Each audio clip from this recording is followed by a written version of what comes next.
Um, Xi told Trump Putin, "I regret Ukraine war," as Russian leader visits Beijing.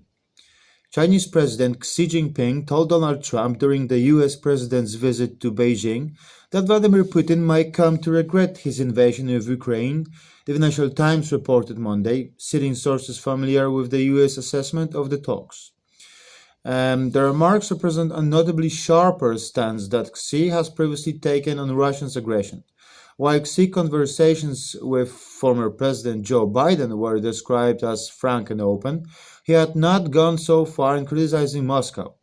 Putin launched the war in 2022, just 3 weeks after visiting Beijing, where he and Xi proclaimed a no-limit bilateral partnership.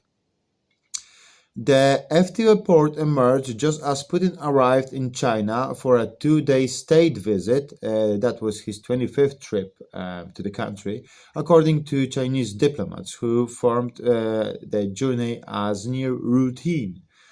Um, During last week's Beijing summit, Trump suggested that the United States, China, Russia should act jointly against the International Criminal Court, assessing that the three powers share converging interest on the matter.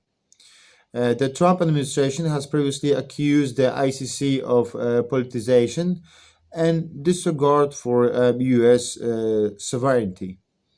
In 2023, the court issued an arrest warrant for Putin over the alleged unlawful deportation of Ukrainian children to Russia.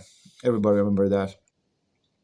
French newspaper Le Figaro assessed Tuesday that Putin's visit is designed to project the durability of the Moscow-Beijing no-limits partnership, while also betraying Kremlin anxiety over the recent U.S.-China rapprochement.